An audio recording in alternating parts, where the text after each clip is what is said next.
We're live. All right, I'd like to call the meeting of the Budget Committee to order at Monday. It's Monday, October 30th, 2017, at 7 p.m. in the Aldermanic Chamber. Would the clerk please call the roll? Yes, sir. Alderman Richard A. Dowd, Chair. Present. Alderman at Large Lori Wilshire. She's not here. Alderman at Large Brian S. McCarthy. Alderman at Large Michael B. O'Brien. Present. Alderman Sean McGinnis, I am here. Alderman David Shoneman. Here. And Alderman Ken Siegel, I believe, is absent. Yes, Alderman Siegel called and said he wouldn't be able to make it this evening. Okay. Also in attendance are the Chief Financial Officer, Director Cummings, Yep, sorry about that. and City Treasurer Fredette. Okay. First item is public comment. Seeing none. Communications. There are none. Okay. Unfinished business. There is none. New business resolutions. Yes, we have a new business resolution, R-17-134, authorizing the sale of land on the east side of Medical Center Drive, sheet 31, lot 12, to Southern New Hampshire Medical Center for $300,000, establishing an expendable trust fund for downtown redevelopment initiatives, and appropriating $300,000 of the proceeds into the expendable trust fund. Director Cummings, would you like to come up with whoever you want to bring with you? Mr. Chairman, Yes. I'd like to make a motion for to recommend final passage. Okay, I was going to wait till he got seated. Okay. The motion on the floor is for final passage of R-17-134. Before we have questions, Director Cummings, do you want to give an overview? Thank you, Mr. Chairman. Just very quickly, what we're here before you tonight is to ask for your favorable recommendation on R-17-134 as amended. This petition is also in the Infrastructure Committee where it's being held pending your comments. We are asking for you to move as expeditiously as possible because time is becoming of the essence. Essentially, what this does is it allows us to enter into an agreement for the sale of the parking lot that is currently used completely by Southern New Hampshire Medical Center in its totality. We then are looking to set aside that money into a trust fund where we will be using it to essentially procure, if all goes according to plan, another parking lot when it becomes available or do something of a like. And we didn't have a deal lined up at present time, and not wanting to hold up the medical center any further, we are requesting the establishment of this fund to basically use as a holding chamber until we can put something together. That is a very brief overview for you. Happy to take any questions. Okay, and it also came before infrastructure, and there were questions of the financial part of this, so we figured the best place to take that up was budget. So, questions? Alderman Shoneman. Thank you. I think that the main issue in infrastructure was who was going to be the agent to expend, if I'm not mistaken, right? And I see that it had been initially drafted as the mayor, and that wasn't your intent. It was to be the Board of Aldermen. I see that change is made. I have some other questions, if I may, just Sure. in general. I'm curious, how did this conversation about the parking lot come up? What was the genesis of it? Did Southern New Hampshire want to buy it, or did we approach them because we wanted to sell it? Mr. Godey? We approached the city. Okay. We've been leasing the lot for a period of time. The biggest issue for us right now is that the lot needs about $100,000 worth of capital improvements. There does not seem to be a lot of interest on the part of the city to move forward with the improvements that need to be made. I happen to have some photos if you want to see it, but if you've been by it, the lot is desperately in need of repair. The other interesting component of that is that we purchased the 21 East Hollis Street building about 3 years ago now at this point, And the physical lobby of that building sits on this piece of property. So we were looking at this as an opportunity to try to make ourselves whole in terms of owning that building and being able to redevelop it appropriately. Okay. Alderman Schoneman, any additional questions? Yeah, I'm curious, again, much of our discussion at infrastructure centered around the expendable trust fund. And I have a concern with that, only in that we don't have a particular project in mind for the expense of that $300,000. I think that if we can sell the parking lot and that helps the hospital, I think that sounds fine. I'm just concerned that we're essentially approving an appropriation of $300,000 without a specific place for that to go. Now, I heard the comment that it's going to be for a parking lot, potentially, that's the goal. Can you explain a little bit more about that, Mr. Chair? Mr. Cummings? Yes, Director Cummings? Yep, thank you, Mr. Chairman. I can't go into too much detail unless we go into a closed session because it is the discussion of real estate and it's very early. But the intended purpose of this would be for us to use this money and try to clean up some derelict sites and transform them into a parking lot if we can come to an agreement with the current property owners. We're not there yet. President McCarthy? Yeah, an appropriation is when we take money from the general fund and appropriate it to a purpose. This is money from the sale of an asset we already had. It's on the appropriated side of the ledger already. So what we're doing, consider this, what if the hospital had a piece of property we were interested in and came to us and said, we'd like to offer you a land swap of this piece of land for that piece of land that's more valuable to you for the one that's more valuable to us. I don't think we'd think twice about that. And that doesn't have to go through an appropriation process. This is basically taking an asset we've got and essentially trading it over time for one we don't yet have. So I'm very comfortable with the reserve fund aspect of it. I think that's essential. I do think we need to amend our version of it to be the same as the one that's in infrastructure. So actually, let me take care of that now. I'll move just to amend to incorporate the language on the, I don't have it in front of me, but the language regarding the agent to expend from the infrastructure committee. I made the motion, so I'm very familiar with this, to change the the authorization to expend from the mayor to the Board of Aldermen. So, motion on the floor is to amend the version of R 17-134 that we have to change the expenditure authority from the mayor to the Board of Aldermen. Any discussion on the amendment? Seeing none, all in favor signify by saying aye. Aye. Opposed? Motion carries.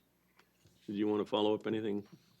I'm Okay. happy with it the way it is, and I hope everybody will support it. Alderman Schoneman? Thanks. My understanding was that it required 10 votes because it's an appropriation. Does this require 10 votes or not? Mr. Griffin, you want to address that? Yes, Mr. Chairman, John Griffin, CFO. This requires 10 votes because this is a supplemental appropriation. So that would be what you Okay. take as far as this action. So 10 votes to take it as unanticipated revenue and appropriate it into the expendable trust fund. Thank you. I guess the operative word was supplemental. It's a supplemental appropriation. I wonder if the sponsors would be amenable to a change in the language here that makes it a little more directed towards a parking lot. Right, because it sounded, real property beautification projects, elimination of blight. Is that a possibility? Director Cummings? I mean, I can bring it back to the administration and ask. I can tell you that from my perspective, my intent would be to use this money to basically replace the amount of parking spaces that we're losing right now, and so we can keep the city whole from a parking spot perspective in terms of our supply. And we would be looking to figure out a way to do that as efficiently as possible. So I can bring that back to the administration and ask if that's okay with them. As far as I'm concerned, that's fine by me. That would again have to go back and get changed in, Alderman McCarthy? I guess I would say, I don't like to have extremely restrictive purposes on revenue funds, and given that this board is the agent to expend, it has to come back here again for what we're gonna do with it anyway. So I would be tempted to leave the name of, and purpose of the fund fairly general, so that if we wanna use it for other purchases and transactions in the future, we can do that. I was basically gonna say the same thing. Alderman O'Brien? Yes, and I'd like to say I have to concur, because I think anything else other than that, I think it's well-purposed, and it gives us the direction where to spend this particular money. We will be the ultimate authority through the 10 votes to approve it. If we do anything else with it, it's probably maybe handcuffing us into this agreement, so I'm not in favor of that. I think it's well-written as it is right now. Alderman Shoneman? Well, that gets to exactly the problem that I have with it, because we are doing a supplemental appropriation, and I think a supplemental appropriation should be for a specific identified project. I'm very happy with what Director Cummings has explained for the plan, and I could support it if we would target it that way. But what I don't want to see is that we supplementally appropriate this money with 10 votes, and then, for whatever reason, the direction that money was going to flow is changed, and then it goes to something that maybe residents of Ward 3 don't think the money should be spent on. And I'm concerned about that. But then we'd only need 8 votes. Well, the authority to spend is gonna come back to the board, and it would have to have at least 8 votes, so I don't think it's pretty ward safe that we're specific. going to get 8 votes, but not quite as safe as if we're going to get 10. And I think that's just the issue. If we can identify it towards a specific project, I think that I can support it, and the folks at home would too. Alderman McGinnis? Yes, well, I just wanted to concur with Alderman Shoneman that I had some concerns about that language too, because it's wide open. You could use it for anything, really. Although, it does have to come back to the BOA, so, I don't know, I'm on the fence with it. I share your concern. It would be nice if it was sharpened up a little, but not to be too restrictive. But, so that the intent is there when this comes to a vote down the road. Oh, yeah, that was an issue. We thought about that issue. We're concerned about it. I don't know what you'd put in there for the language. I can't substitute anything right now, but. Alderman O'Brien? Thank you, and I'd just like to bring back to what Director Cummings has said, that this is timely, and I don't care what ward you belong to, but I think if you're used to services of Southern New Hampshire Medical Center, you would appreciate a decent parking lot to park in, and that's what we're going to get out of this. It's something that we don't want to reinvest in. Mr. Cody explained the work that is entailed. It seems, I trust them very well that they will take care of that, and I think this fund will be used for the purpose, because it's on the record, as it has been spoken here before this public forum. So I think, and where it comes back to the board, we'll know exactly what to do with that.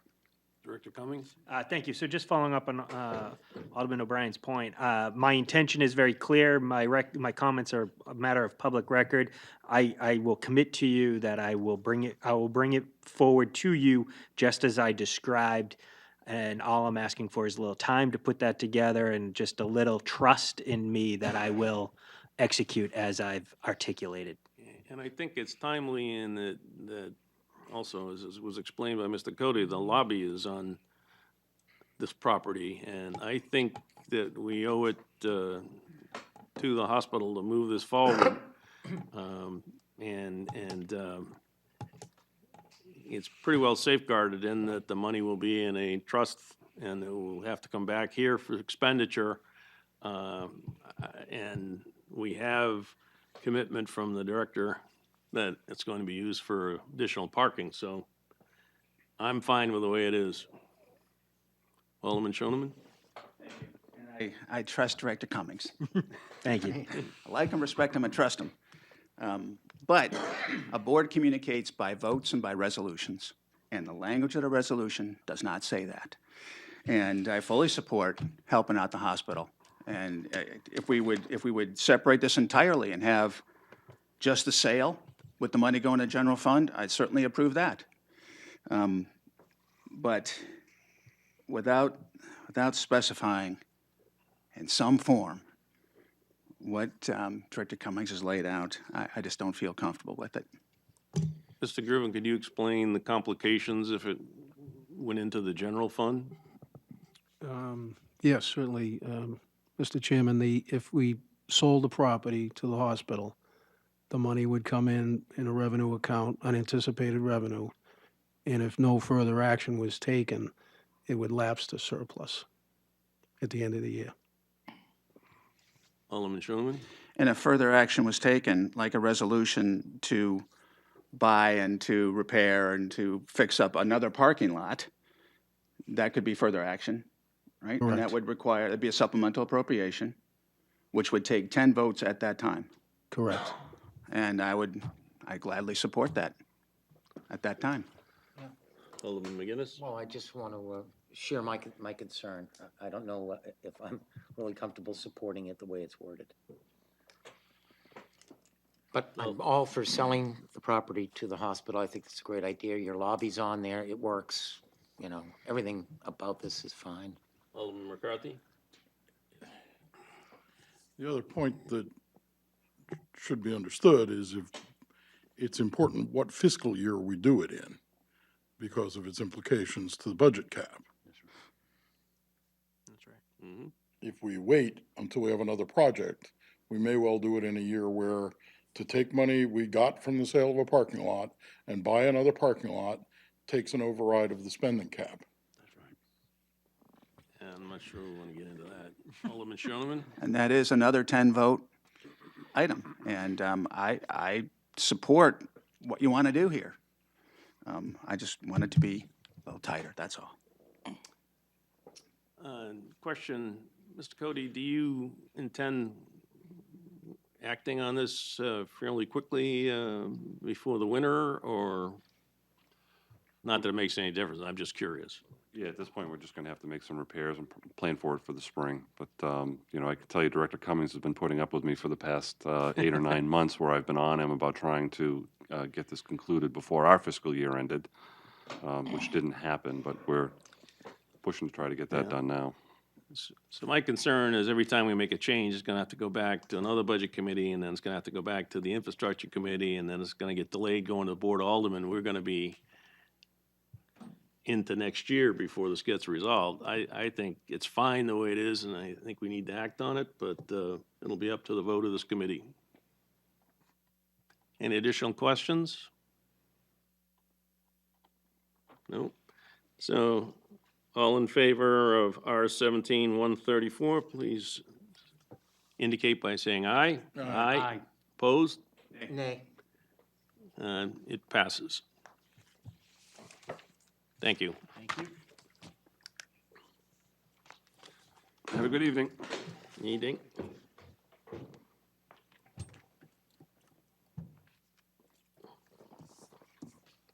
So R 17-134 will also be discussed at the next infrastructure meeting, and then it will be referred with the recommendations from the two committees back to the full board alderman on our next meeting. Any other resolutions? Yes, sir. There is an additional resolution, R 17-141, approving the cost items of a collective bargaining agreement between the Nashua Board of Education and the Nashua Teachers Union, Local 1044, AFD, AFL-CIO, Unit B, Para-Educators, from July 1, 2017 through June 30, 2020, and authorizing related transfers. As the liaison between the Board of Aldermen and the Board of Education, I'll recommend R 17-141 for final passage. Chairman, Yes? I will be recusing myself. Okay, Alderman McCarthy will be recusing himself because his wife is part of this bargaining unit. And if I could have Members of the Board of Education and School District come up.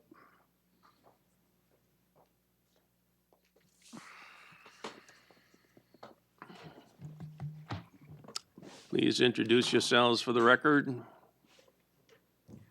Robert Hollowell, member of the Board of Education. I was the one who negotiated the contract with the paraeducators.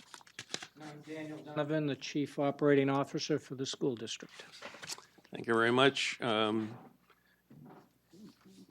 Yes, Ms. Hollowell? Before the meeting, you had asked whether we had any extra copies. Mr. Griffin was kind enough to make Yeah. some copies. Oh, good. If anybody doesn't have them. For the costing sheet. Thank you. You got an additional one, an extra? You can have mine, because I got mine at home. Well, I so- just want to stick it with the file when Yeah. yeah, just for the file. I could give you mine for the file if you wish afterwards. Okay, so who would like to do an overview of, I'll take that, that task. So I'm just going to go through the language changes first, if you're okay with that. So if you have the contract in front of you, just going to go through the items. So under 4.2A, gives us the ability to notify them of their salary and benefits electronically if everything works out. The city's trying to work on ways that we can do that more efficiently. 4.2D just lets them know that they will be getting their steps as part of this contract. 4.6B is a change for professional development. One of the challenges we have with paraeducators is that a lot of our professional development is obviously geared towards teachers. And so finding specialized professional development that's tweaked towards paraeducators is sometimes challenging. So this gives them some additional options to use. Some of them have been things that they've used informally, and we just putting them in the contract to make it clear what the options are for them. Under 5.3, and this is, I think, a significant change, as I'm sure you're all aware, paraeducators are the only ones in this city that don't get the same coverage in terms of how much they put in for two-person and family plans. And it's also true that basically what they get is 80% of a single plan, and then that single plan cost is deducted from whatever they might pay for two-person or family. So the first thing we did, there was sort of a tiered percentage. So if you only here 1 to 4 years, you only get 65% of a single person plan. And if you're here 5 to 9 years, you get a 70% of a single person plan. And then after that, you get the 80%. So it isn't even true that they all got 80% of a single plan, which quite frankly, I find abhorrent that that's how they were treated over the years.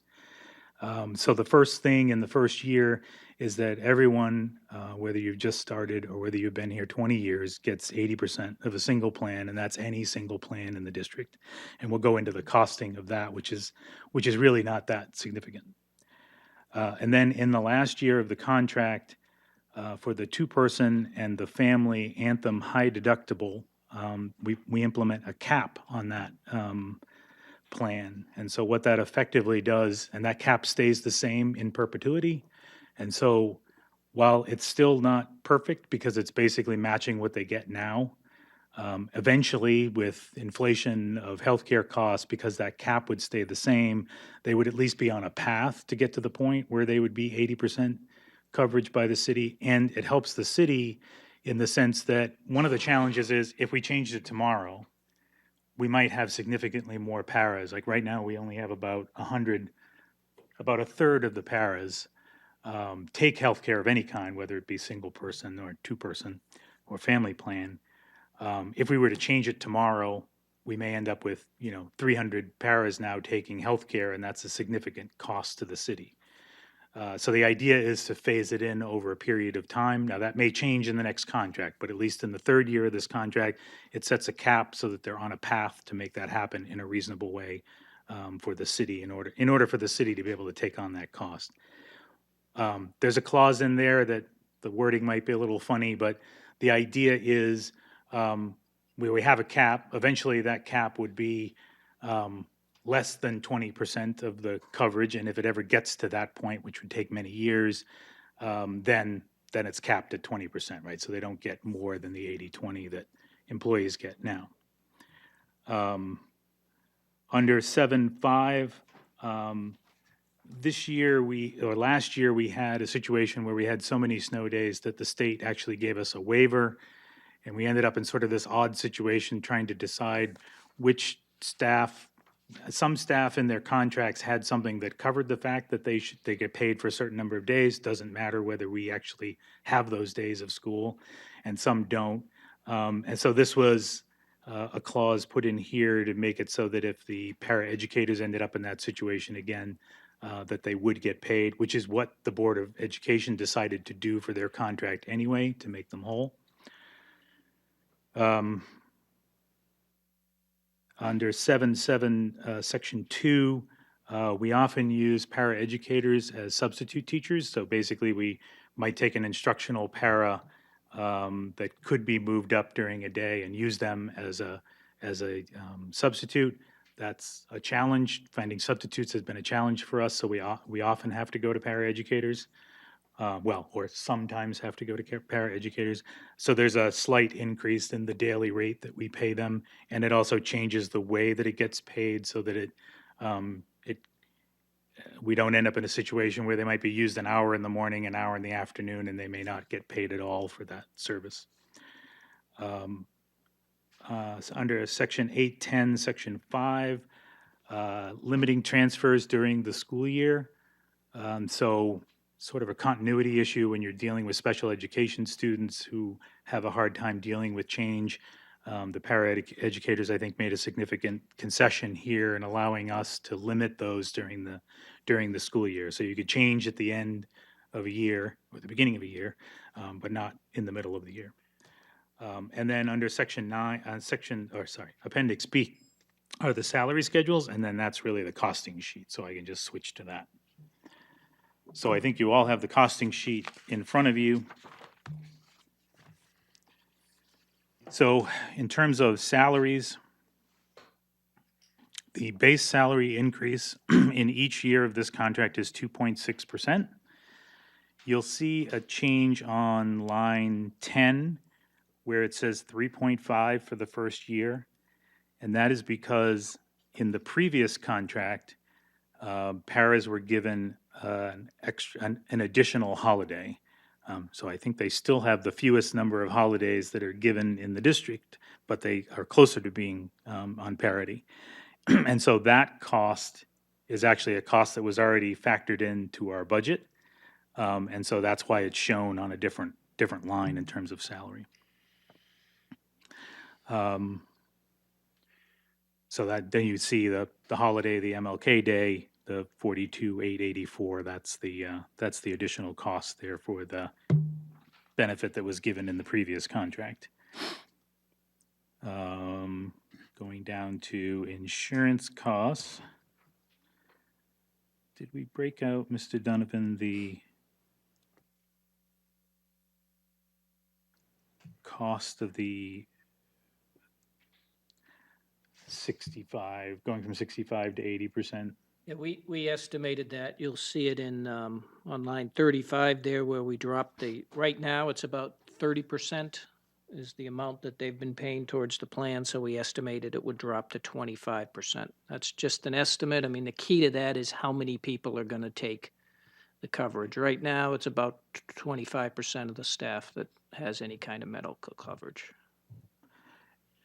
So one thing just to add a reason why we're changing the initial number, as you know, paraeducators don't get paid a lot of money, and first-year paraeducators get paid very little money.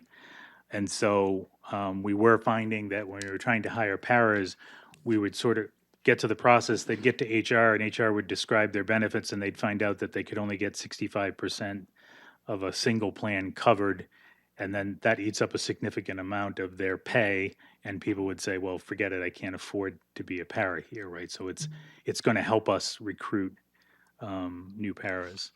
And then I guess the last year where we go into the cap, there's no cost here because it kicks in on the, does it kick in the first day of the third year of the contract or the Yeah, I last believe- day of the I thought it was the last, but last day? Either way, the cap is basically set to be what we expect the contribution would be now for the employee.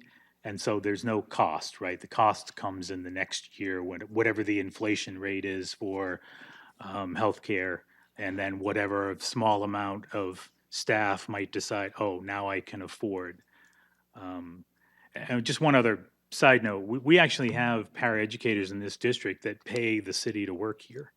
So if they take a two-person plan or a family plan, they actually don't make enough money that we can even take it out of their pay, and so they have to write a check to the city, which I think is a pretty big headache for the city to have to track that down. In fact, I think they've run into cases where, you know, people don't have the money to pay, and now you're into, you know, you're trying to get to staff. It's just not a good way to run a city, and it's always kind of bothered me that that's how it's been for Paris for so long. So I guess I'm happy that we're at least addressing that issue as we move forward. So, a couple questions. First of all, the total dollar amount of the increase for the first year to the city?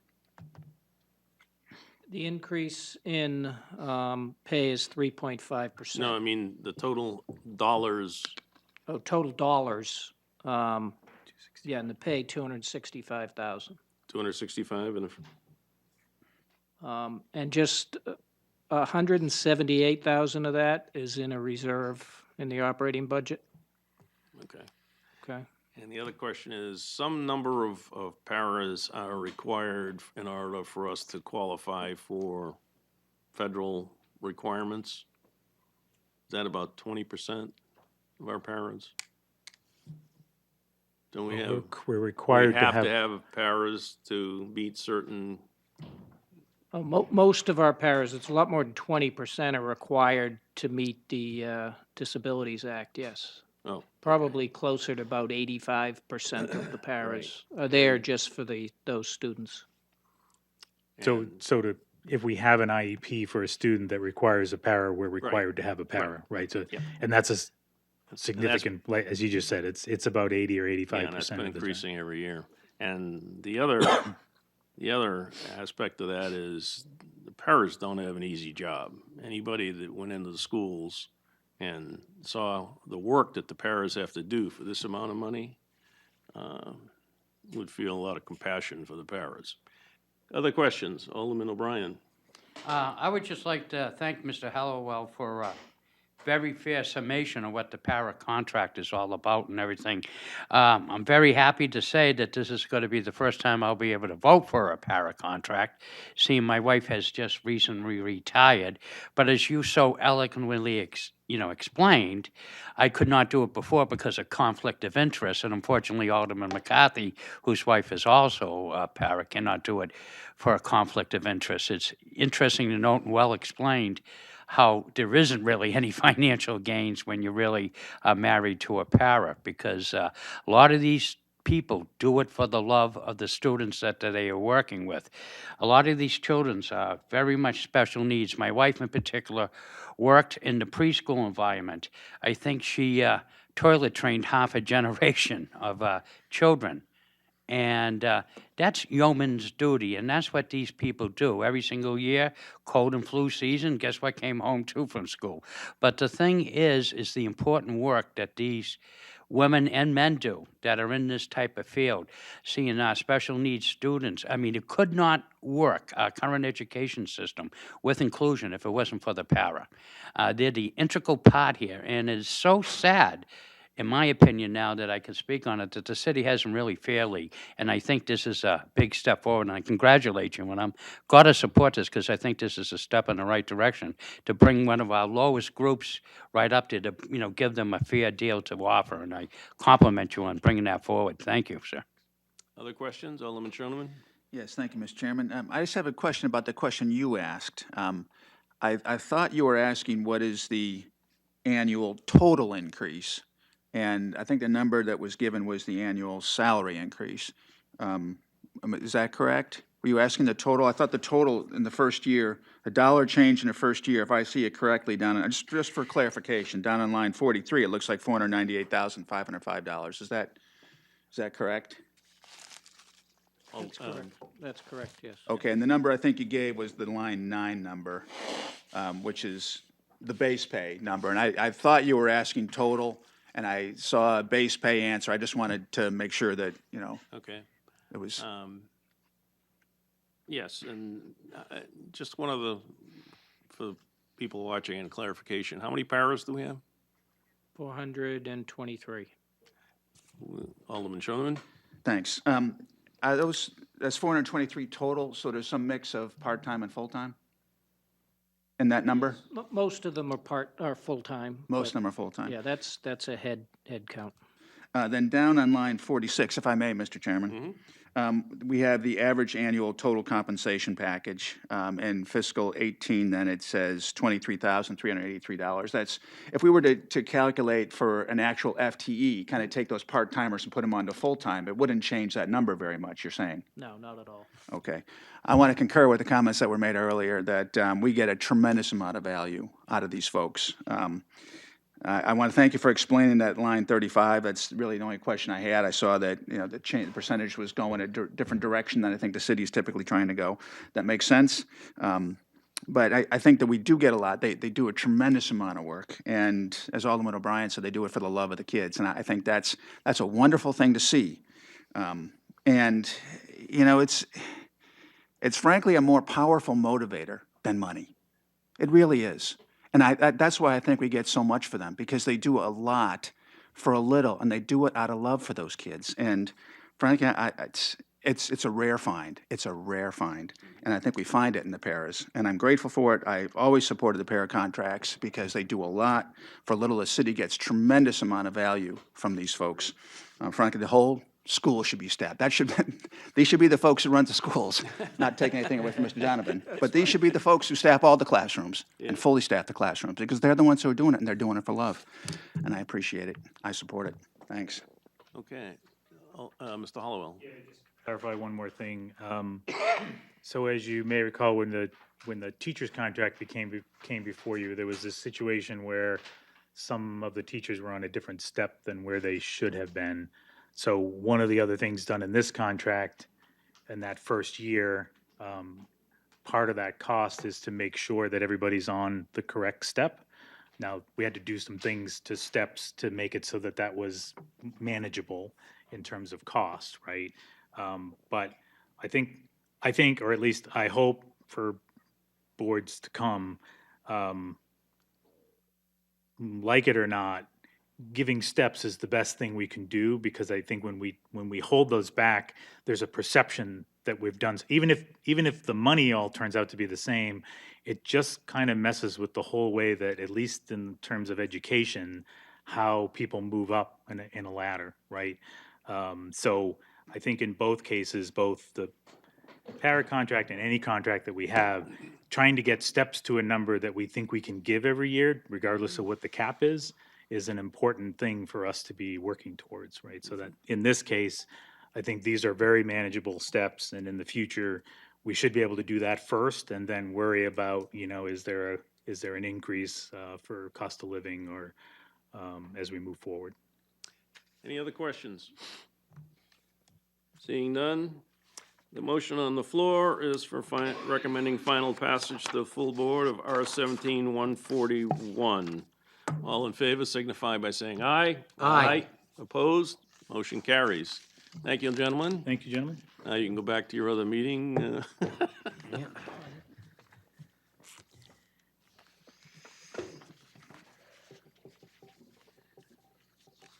All right, and Mr.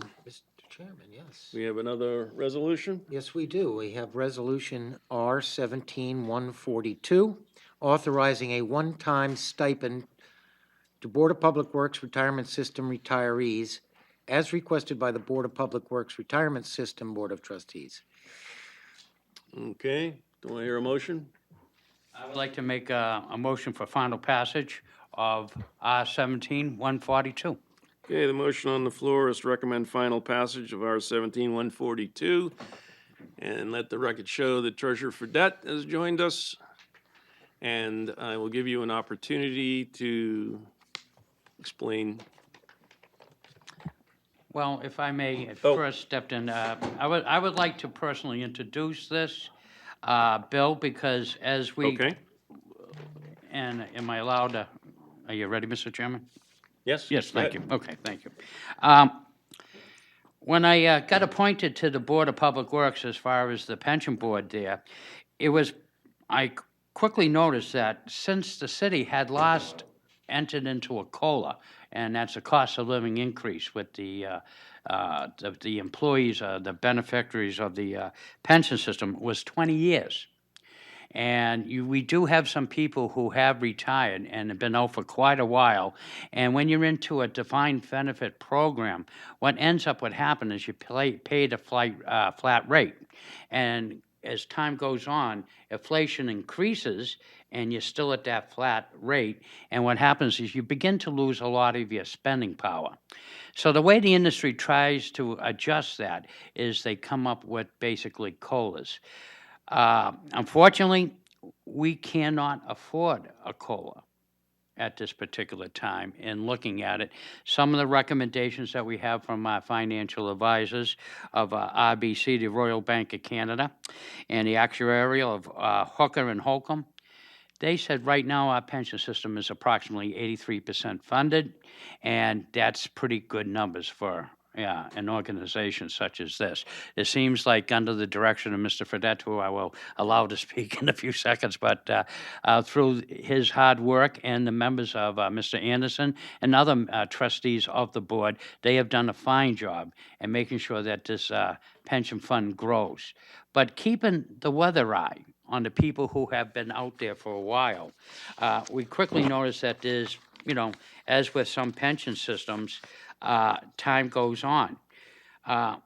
We do have two people who have been out the longest. They will probably receive the greatest amount because it is percentage, and the least amount would be somebody who's been out for, about 10 employees who have been out for a smaller amount of time.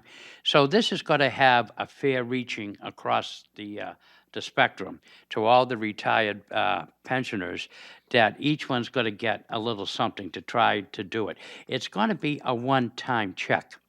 This is not going to be done next year or the year ahead. Again, we have the gappage of 20 years from their last COLA. This, maybe future pension boards can look and see what the investment returns have been on this pension, and may make a decision in the future and come before the board as we are here tonight to try to bring up something for them. But this is just basically a one-shot deal. And again, according to our financial advisors, it does seem something that is quite doable, will not hurt our pension system. But like I say, we've had some people who were hired in 1952 and 62 and retired in 1977 and in 1987 respectively, and they're going to be getting the great amount. And those of us that know that anybody who was retired in 1987, there's, can you imagine on a public works pension, you can see where they have lost spending power. So this is a city being benevolent and mindful to the people who took care of our streets, plowed our roads, did all the things that the city had asked them, and is still watching out for them in their retirement. So I would like to have a positive passage of this bill, and I'll turn it over to my counterpart, Mr. Fredette, if I may, through the permission of the board. Treasurer Fredette. I think he took care of it really quite well. I think he said it all. It's been 20 years since they received a COLA. The fund is well-funded at 83%, which is very good for New England pension plan. There's about 100 current retirees now. We have about 160 employees in Public Works that contribute to the plan each week. The plan is well-managed and well-funded, and it's the least expensive plan the city has out of all our pension plans. And just for the record, this is a separate and totally different plan from the pension we have with the rest of city employees. Yes, the Public Works Pension Plan was started in 1947 as a Board of Trustees, as Alderman O'Brien mentioned, of 5 people. I am on the board, but I don't vote. I am the ex officio member. It's done well over the years. It's like when the stock market went down in the early 2000s, like everybody else, it hurt, but we were managed to stay steady and grow, and the fund right now is about $42 million. Questions? Alderman Gentleman. I want to make sure I understand the one-time aspect of this. So these individuals who are getting this money, if this is done again in 10 or 20 years, these individuals will not get any money. Is that what you mean by one time? They're getting one time and that's it? No, they're getting all these people are getting a one-time payment. If in 10 years from now, the Board of Trustees would like to do something similar, whoever are retirees at that time would get a one-time payment, or Okay. they may get a COLA. It depends on what the trustees decide, and of course, what the Board of Aldermen decides. So what we're saying then is that this is not an annual amount of money. No, it's just- not an this is annual. It's just a fixed one-time sum payment. paid, but if next year they want to do it again, they could, or 10 years down, or 20 years Right. down the road. May I ask, does Treasurer Fredette anticipate, or when do you, it's hard to say, when would you anticipate this being done again? Well, I would like to say, hopefully it's not 20 years, but it really all depends on the stock market over the years and the longevity of your employees and, all different things like that. So, but I guess they're going to look at it every couple of years and see how the fund is doing, and they'll determine, I guess, at that time if they believe they can do it, can afford to do it. Alderman Gentleman. Thank you. And if this, so I hear the term COLA, cost of living adjustment. This is not a COLA. This is a one-time. What would the difference between a COLA and this be? COLA would be annual change to the amount? 20 years ago when they gave a COLA, let's say somebody's pension went from $500 a week to $600, or they got $600 a week since then. It never changed. Got it. Thanks. Any other questions? Seeing none, the motion on the floor is for final passage of R 17-142. All in favor signify by saying aye. Aye. Opposed? Motion carries. Thank you, Treasurer Fredette.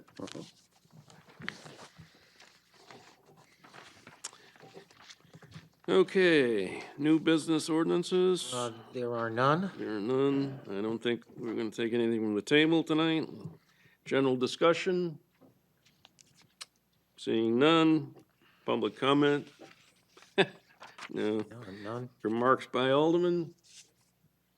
None. We don't need non-public. Do I hear a motion? Alderman O'Brien? Alderman McCarthy? Motion is to adjourn. All in favor signify by saying aye. Aye. Opposed? Motion carries. We're adjourned at 7:49.